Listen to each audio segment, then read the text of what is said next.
So I want to get into that more a little bit, but before we do, you've mentioned phishing resistant attacks. Can you explain a little bit more about what NIST says about what's a phishing resistant mechanism or MFA? Right. So fundamentally, if anybody's familiar here with the NIST 63, NIST 863 A, B, and C, they talk about federated access levels, identity access levels, and then authentication. I'm sorry, assurance. So federation assurance levels. So FAL, IAL, which is identity assurance levels, and then they have something also called AAL, which is authentication assurance levels, and they go through 1, 2, and 3.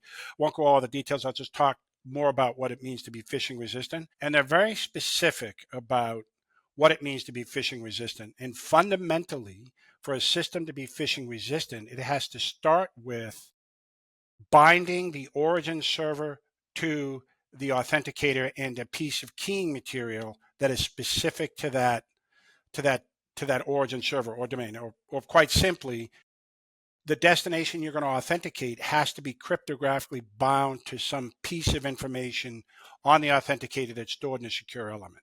That's fundamentally at the core of what needs to happen.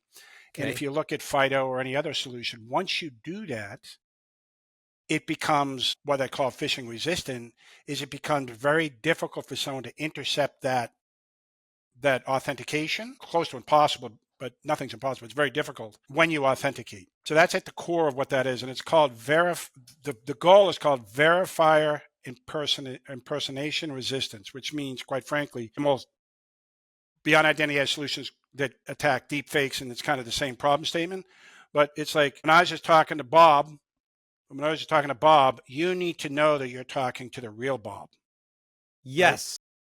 And the only way to do that is through a registration process that binds the device and the keying material to Bob or to the bob.com, so that when there's an exchange of authentication, the authenticator can verify that it's talking to the real Bob. And when you look at all the and this is where I go back to, there are some big players in the space, and they're all great companies, right? We've hired people from them. People have left our company, gone to them. Everybody's in this space trying to add value and deliver value to the customer. We're all great companies, but a lot of those companies are struggling with the fact that they built their systems and the landscape changed around them.